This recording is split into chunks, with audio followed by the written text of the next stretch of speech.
రాష్ట్ర కార్యవర్గ సమావేశానికి అధ్యక్షత వహించినటువంటి టీజీఆర్ సుధాకర్ బాబు గారికి, అలానే రాష్ట్ర ఎస్సీసీఎల్ వర్కింగ్ ప్రెసిడెంట్ కనకారావు గారికి, ఈ యొక్క సమావేశానికి చేసినటువంటి ప్రతి ఒక్క జగనన్న సైనికులందరికీ కూడా జైలు తెలియజేస్తూ ఉన్నారు. ఈరోజు నాకు ఇచ్చినటువంటి అంశం ఒకే అంశాన్ని మరి రేవంత్ బాబు గారు ఇప్పుడే మాట్లాడారు, దానికంటే ముందు ప్రభాకర్ గారు మాట్లాడారు. రాజధాని అంశం అక్కడ ఇచ్చినటువంటి పట్టాలని లాగేసుకున్న హక్కుల్ని లాగేసుకున్నటువంటి ఈ కూటమి ప్రభుత్వం గురించి అని అక్కడ జరుగుతున్న పరిస్థితుల గురించి వివరించమన్నారు. ఇది ఆంధ్రప్రదేశ్ రాజధాని అనే దానికంటే కూడా ఇది ఒక కుల రాజధాని. ఆంధ్రప్రదేశ్కి అందరికీ సంబంధించినటువంటి రాజధాని కాకుండా ఒక కుల రాజధానిగా అక్కడ నిర్మిస్తూ ఉన్నారు. అందులో భాగమే అక్కడ ఉన్నటువంటి దళితులకు సంబంధించినటువంటి పట్టాలని లాగేసుకొని హక్కుల్ని తీసేసేయడం. జగన్మోహన్ రెడ్డి గారు దళితుల పట్ల ఎలా ఉన్నారనేది ఈ యొక్క అంశం మాత్రం చూడొచ్చు. కుల రాజధాని ఎందుకని అంటున్నానంటే, నేను వేమూరులో మొన్న పోటీ చేసి ఓడిపోగానే, వైఎస్ఆర్ కాంగ్రెస్ పార్టీ తరఫున పోటీ చేసి ఓడిపోగానే నా ఇల్లు ఖాళీ చేయమన్నారు. సరే, కానీ వాళ్ళకి మనం అదే గెలిచుంటే బంధుత్వం వచ్చేది, ఓడిపోయాం కదా ఖాళీ చేయమన్నారని చెప్పేసి ఖాళీ చేయడానికి తెనాలి వెళ్ళాను. తెనాలిలో ఉదయం ఇల్లు చూస్తాం, ఇల్లు చూడగానే వైఎస్ఆర్ కాంగ్రెస్ పార్టీ ఓహో సరే పోలింగ్ అనుకుంటారు. సాయంత్రానికి వీడి కులం ఏదో తెలుసుకుంటారు. సాయంత్రానికి ఇల్లేమో అని చెప్పేసి చెప్తారు. తెనాలి తిరిగారు, తాడేపల్లి తిరిగారు, గుంటూరు తిరిగారు, ఇళ్ళు మాత్రం ఇచ్చేటువంటి పరిస్థితి లేకపోతే పక్కనే రేపల్లె నియోజకవర్గం ఉంటే అక్కడ ఒక గేటెడ్ కమ్యూనిటీ ఉంది. ఆ గేటెడ్ కమ్యూనిటీలో ఎలాగో ఇచ్చారు. నేను ఆ ఇంట్లో జాయిన్ కాగానంటే రెండిళ్ళు తీసుకున్నా. ఇంట్లో జాయిన్ కాగానే రెండవ రోజు ఆ ఇల్లు ఖాళీ చేయమన్నారు. ఏంటంటే అంటే ఈ కమ్యూనిటీలో ఎస్సీ వాళ్ళకి స్థలమే అమ్మము, అటువంటిది ఎస్సీ వాళ్ళకి ఇక్కడ అద్దెకి ఇవ్వడానికి లేదు అని చెప్పేసి ఓనర్ మీద ఒత్తిడి చేయడం జరిగింది. ఆ ఓనర్ ఒకటే అన్నాడంట, బీసీ మరి ఆ మనసు ఉన్నది కాబట్టి అని ఉంటారు. ఆ రెండేళ్ళు మీరు కట్టండి అయ్యా చెప్తాను, నా ఇల్లు ఖాళీగా పెట్టుకొని మీరు రెంట్ అని చెప్పేసాను. ఆ ఒక్క అంశం మీదే నేను ఇప్పుడు అక్కడ ఉంటా ఉన్నాను. అంటే డాక్టర్ బిఆర్ అంబేద్కర్ గారు ఇక్కడ ఉన్నటువంటి వాళ్ళందరూ కూడా వారు ఇచ్చినటువంటి అవకాశాన్ని తీసుకొని ఎదిగిన వాళ్ళమే. ఈ పరిస్థితుల్లో ఉన్న మన మీద అంత వివక్షత ఉంది. మరి రాజధానిలో మొన్న రామారావు గారిని చూసాం, వారి మీద దాడి చేసి వారిని కూడా గుంటూరు నడిపుట్లో కూడా లేకుండా చేశారు, కాపు సామాజికమైన. ఇక రాజధానిలో ఇక ఎస్సీ వాడు అనే వాడిని ఉంచుతారా వాళ్ళు? అందులో భాగమై ప్లాట్లు లాక్కోవడం కానీ, వీళ్ళని హక్కుల్ని హరించి వేయడం కానీ అని చెప్పేసి చెప్తా ఉన్నా. ఇందాక జూపుడు ప్రభాకర్ అన్న చెప్తూ హైదరాబాద్లో కులం లేదు. వాస్తవం, హైదరాబాద్కి వెళ్తే కులం ఎవరిదనేది ఎవరు అడగరు. కానీ అమరావతికి వెళ్తే మాత్రం వీడి ఏ కులం, వీడికి షుగర్ ఉందా, వీడికి బీపీ ఉందా, వీడికి అది ఉందా ఇది ఉందా అన్ని వాళ్ళు పరీక్షించి కనీసం అక్కడ చివరికి కులం కనపడగానే వీడికి మాత్రం స్థలాలు అమ్మరు, వీడికి ఇళ్ళంతే కూడా. కొన్ని రోజులు పోయిన తర్వాత అంటే ఒకటే చూడండి సోదరులారా, బంజారా హిల్స్ అనేది ఉండేది హైదరాబాద్లో. అది మన సోదరులు సుగాలికి సంబంధించినటువంటి వాళ్ళు అక్కడ ఉండేవాళ్ళని చెప్పేవాళ్ళు, ఎస్టీ సామాజిక వర్గం. ఆ సుగాలీలను ఖాళీ చేయించారు.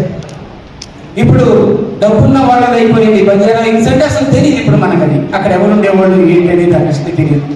కొన్ని రోజులు పోయిన తర్వాత రాజధానిలో ఉండేటువంటి ఈ 29 గ్రామాలలో ఇప్పుడే డెమన్ బాబు అని చెప్పారు 42,000 మంది ఎస్సీలు ఉన్నారని చెప్పేసి ఎవరిని కూడా అక్కడ ఉంచరు. వాళ్ళ మొత్తం ఖాళీ చేయిస్తారు. అవసరమైతే రేటు కొంటారు, లేకపోతే దాన్ని బయటేస్తారు, లేకపోతే రెడ్ బుక్ రాజ్యాంగం తీసుకొచ్చేసి మొత్తాన్ని అక్కడ నుంచి పారదోలుతారని చెప్పేసి చెప్తున్నా. ఎవరినైనా ఇక్కడ నుండి ఒక ప్లాట్ కొనుక్కోవాలంటే కోర్టుల్లో ఉన్నాయి. అక్కడ ఏ ఒక్క ఎస్సీ సామాజిక వర్గానికి సంబంధించినటువంటి వాళ్ళు కూడా అక్కడ కూలి కట్టుకునేటువంటి పరిస్థితి ఉండదు. ఉన్నవాళ్ళు బయటకు పోవడమే కానీ బయట నుండి అక్కడ ఉండేటువంటి వాళ్ళు ఉండరు.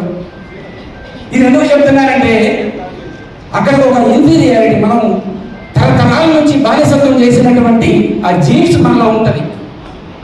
వాళ్ళు 10 మంది కనబడగానే అక్కడికి పోయి మనం నివసించాలని అంటే తెలియకుండా మనలో మనకే ఆ ఒక బానిసత్వం అనేది కనపడతా ఉంటుంది. తెలియకుండానే మనం భయంలోకి వెళ్తాం. ఎందుకు చెప్తున్నానంటే అదే నాకు ఇంటి స్థలం ఇచ్చిన చోట, ఇల్లు అతికిచ్చినట్టు చోట వాళ్ళు అడ్జస్ట్మెంట్ చేసుకున్నారు. ఏమనంటే ఎస్సీ వాడిని మరి ఈయనేమో ఇన్ఛార్జి గోల్ చేస్తూ ఉంటాడు, గందరగోళం చేస్తాడు, వీళ్ళు బయటికి తెట్టాలని మా సతీమణి కమ్మ సామాజిక వర్గానికి సంబంధించినటువంటి స్త్రీ. సరే ఫోన్ లేని దయదచ్చి నన్ను ఆ ఇంట్లో ఉంచడానికి ఆమె పేరు రాసుకొని కమ్మ అని వారికి స్థలం ఇచ్చారు, ఇంటికి అతికిచ్చారే కానీ నాకు ఇవ్వాల. మరి ఇటువంటి పరిస్థితుల్లో వరుసన బంజారా హిల్స్ను ఖాళీ చేసినట్లుగానే మన యొక్క ఈ ఇళ్లను మొత్తం ఖాళీ చేసి రాజధానిలో నుంచి బయటకు పంపిస్తారు. కాబట్టి ఇది ఖచ్చితంగా కుల రాజధాని అని చెప్పేసి చెప్తున్నా. ఎక్కడ ఉన్న పెద్ద సామాజిక వర్గానికి సంబంధించినటువంటి వాళ్ళు అందులో మనం ఓట్లు అడగాలి అని చెప్పేసి చెప్తా ఉన్నా. ఇది ఎందుకంటే అక్కడ ఉండేటువంటి 50,000 ఎకరాలు, 1,00,000 ఎకరాలు తీసుకో ఎస్సీ ఎస్టీలకు సంబంధించినటువంటి ప్రభుత్వం ఎవరికంటే వాడికి రూపాయలు ఇస్తున్నాం కదా. డాక్టర్ బిఆర్ అంబేద్కర్ గారు మనకు హక్కులు ఇచ్చారు. ప్రతి ఒక్క దాంట్లో కూడా అప్పుల్లో మనకు వాటా ఉంది. చంద్రబాబు నాయుడు గారి కూటమి నాయకులు చేసే అప్పుల్లో మాత్రం మనకు వాటా ఉంది లేదా? మరి అప్పుల్లో వాటా ఉన్నందుకు మరి మన ఆస్తికి సంబంధించిన దాంట్లో మనకి ఎందుకు వాటా లేదు? వాళ్ళు ఇష్టం వచ్చినటువంటి బాబు గారి జాతీయులాగా ఇష్టం వచ్చినటువంటి సంస్థలకు ఊరకనే దానదత్తం చేస్తున్నాం. మరి మా వాటా ఏది అని చెప్పేసి నేను ఖచ్చితంగా అడుగుతా ఉన్నాను. మరి అక్కడ 1,00,000 ఎకరాలు కానీ వాళ్ళు తీస్తే 22,000 ఎకరాలు పెద్ద సోదరులందరికీ వస్తాయని చెప్పేసి చెప్తున్నా. ఇది మన హక్కు, ఇది మనం పోగొట్టుకుంటామని చెప్పేసి దీని మీద ఉద్యమం చేయాల్సినటువంటి అవసరం కూడా ఉందని చెప్పేసి నేను చెప్తా ఉన్నా. మరి ఇందులో ఒక కుట్ర ఉంది. దళితులు ఎదగకుండా చేయడానికి బ్యాంకుల మెట్టు తొక్కకుండా చేయడానికి ఈ యొక్క హక్కుల్ని తీసేశారు. జగన్మోహన్ రెడ్డి గారు మనకి ఏమి ఇచ్చారంటే, ఎప్పుడో ఇందిరమ్మ కాలనీలో మనకి స్థలాలు ఉన్నాయి కానీ రిజిస్ట్రేషన్ ఉండేవి కావు. ఎస్ఐడి భూములు భార్యకో కూతురుకో పెళ్లి చేయాలనో, భార్యను కాపాడుకోవాలనో, లేకపోతే భర్తను కాపాడుకోవాలనో దాన్ని అమ్ముకోవాలంటే హక్కు లేదు. బ్యాంకులో పిల్లల్ని చదువుకి ఏదైనా స్కాలర్షిప్, మనకి ఏదైనా లోన్ పెట్టుకొని వాడికి అభివృద్ధి చెందడానికి వాడికి ఏదైనా పెట్టాలని అంటే షూరిటీకి వాడు బ్యాంకులో తీసుకోరు. టైం అయిపోయిందన్నా, టైం అయిపోయింది. దీని గురించి చెప్తాను. షూరిటీకి ఆ ఒక భూమిని హక్కు లేకుండా చేశారు. అంటే నేను చెప్తాను ఏంటంటే ఆ భూమి మనది, మనం బ్యాంకుల దగ్గరకు పోవడానికి లేదు. ఇప్పుడున్నటువంటి ధనిక వర్గం మొత్తం బ్యాంకుల్ని దోచుకొని వాళ్ళకి బ్యాంకుల యొక్క వివరాలన్నీ తెలుసుకొని వాళ్ళని దోచుకొని ఎదిగినటువంటి వాళ్ళే ఈ రోజు వరకు కూడా పేద వర్గాలకు మనం షూరిటీ పెట్టడానికి, బ్యాంకుకు షూరిటీ పెట్టడానికి 1 సెంటు భూమి కూడా ఉండదు మనకి. మరి అటువంటి భూములు ఇచ్చినటువంటి దాన్ని జగన్మోహన్ రెడ్డి గారు మనకి ఏం చేశారంటే రిజిస్ట్రేషన్ చేస్తాను, మీ పేరు మీద రిజిస్ట్రేషన్ చేస్తాను ఎస్సీలకు సంబంధించి. వాళ్ళు బ్యాంకుల్లో లోన్ పెట్టుకోవచ్చు, వాళ్ళు అవసరమైతే అమ్ముకునేటువంటి హక్కును కూడా కల్పిస్తారని చెప్పేసి జగన్మోహన్ రెడ్డి గారు మనకి ఇస్తే దాన్ని లాగేసుకున్నారు. అంటే ఈ యొక్క దళితులు బ్యాంకుల గడప తొక్కడానికి లేదు, వీళ్ళు ఎదగడానికి లేదు, వీళ్ళకి ఇటువంటి అవసరం వస్తే వీళ్ళు ఖచ్చితంగా వీళ్ళు ఎదుగుతారనేటువంటి కుట్ర చేసి ఈ కూటమి ప్రభుత్వం ఆ హక్కుల్ని మన దగ్గర నుంచి వాళ్ళకి లాగేసుకున్నారని చెప్పేసి చెప్తా ఉన్నా. నిన్నగాక మొన్న మా నియోజకవర్గంలో కుర్రోడు వచ్చాడు నా దగ్గర. ఆ కుర్రోడు మాతో పాటు పనిచేస్తూ ఉన్నాడు. ఏం చేస్తున్నావా అంటే బీటెక్ ఇప్పుడు కూలికి వెళ్తున్నానన్నాడు. బీటెక్ థర్డ్ ఇయర్లో మానేశాడు. తల్లిదండ్రులు ఇద్దరు లేరు, ఆర్ఫన్. ఎందుకు మానేశావు? ఫీజు రియంబర్స్మెంట్ లేదు, 50,000 రూపాయలు కట్టాలి. 50,000 రూపాయలు కట్టకపోవడానికి ఇప్పుడు 3 సంవత్సరాలు అయిందంట మానేసి. మరి ఆ 50,000 కట్టకపోతే సర్టిఫికెట్లు కూడా వాళ్ళు ఇవ్వట్ల. అంటే ఎంత నష్టపోయాం మనం.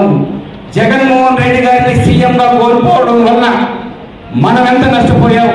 ఖచ్చితంగా సోదరులారా, జగన్మోహన్ రెడ్డి గారికి సీఎంగా ఉండడం ఎంత అవసరమో ఏమో నాకు తెలియదు, కానీ ఖచ్చితంగా జగన్మోహన్ రెడ్డి గారు సీఎంగా ఉండడం మనకి, మన పిల్లలకి, మన పిల్లల పిల్లలకి అవసరమని మీ అందరికీ తెలియజేస్తున్నా. కాబట్టి మనమందరం కూడా జగన్మోహన్ రెడ్డి గారికి, అందరికి ఇక్కడ ఉంటాం, అందరం బాగానే మీటింగ్లు మాట్లాడుకుంటాం. అన్న లేశారు, అయిపోయిన తర్వాత బయటకు పోయిన తర్వాత సుధాకర్ బాబు గారు మంచోడు కాదు, నాకు టైం లేదని చెప్పేసి చెప్తా. మళ్ళీ ఆయన అక్కడ పోయి అశోక్ బాబు సమయం అంతా పాడు చేసేసాడని చెప్తా. ఏ ఒక ఎస్సీ నాయకుడిని, ఇంకొక ఎస్సీ నాయకుడు మన అధిష్టానం దగ్గర ఎవరు కూడా మంచిదని చెప్పేసి చెప్పట్లా. ఇది నా బాధ, నేను చెప్తున్నా. ఇది నేర్చుకోవాలి మనం ఎదగడం కాదు. మనకు జగన్ డాక్టర్ బిఆర్ అంబేద్కర్ గారు వాటా ఇచ్చింది. అందరి వాటాలు తీసుకొని పంచుకొని ఎదిగిన తర్వాత మన ఆస్తులు ఇవ్వట్ల, కనీసం మన గౌరవం కూడా ఇవ్వట్ల. మన కింద ఉన్నటువంటి ఎస్సీ సామాజిక వర్గానికి సంబంధించినటువంటి వాళ్ళకి ఆ గౌరవం, ఆత్మగౌరవం వాళ్ళకి ఇచ్చి ప్రేమని దగ్గరకు తీసుకొని పంచుకుంటే పిచ్చోళ్ళు సంతోషంగా అయిపోతారు. అది కూడా ఇవ్వట్ల మనం. ఇది ఒక క్లియర్ గా ఎక్కడైతే మనం ఉన్నామో, ఏ కుటుంబంలో ఉన్నామో అక్కడ ప్రతి ఒక్కరిని మనమే చెడ్డమార్లుగా చిత్రీకరిస్తున్నాము. నిన్న అంబటి రాంబాబు గారికి మీద దాడి జరిగితే ఎక్కడో ఈస్ట్ వెస్ట్ గోదావరి నుండి ఆ సామాజిక వర్గం వాళ్ళందరూ వెళ్ళి వాళ్ళకి సంబంధించినటువంటి వాళ్ళని ఒక యూనిటీ చూపించారు. ఈ మీటింగ్ లో చూపిస్తున్నటువంటి యూనిటీ, ఎవరి మీద దాడులు జరిగినా, ఎవరికి అన్యాయం జరిగినా ఎస్సీ సామాజిక వర్గానికి సంబంధించి అక్కడికి పోతే ఈ ఎస్సీ ఓడేమో అనుకుంటారేమోనని చెప్పేసి భయపడి వీళ్ళు వెనక్కి తగ్గుతున్నారు. భయపడాల్సిన అవసరం లేదు. నేను ఎస్సీ వాడిని కాబట్టి నాకు ఈ అవకాశం వచ్చింది. నేను ఎస్సీగానే చంద్రబాబు నాయుడు గారు ఎవరైనా ఎస్సీగా పుట్టాలని అనుకుంటారు. ఖచ్చితంగా నేను మా అమ్మ నాన్నకి ఎస్సీగానే పుడతాను. అందులో ఉన్న ఏ కులమైనా సరే నేను ఎస్సీగానే పుడతానని చెప్పేసి మీ అందరికీ తెలియజేస్తూ, ఖచ్చితంగా మనందరం ఐక్యంగా లేకపోతే మన జాతులు నాశనం అయిపోతాయి.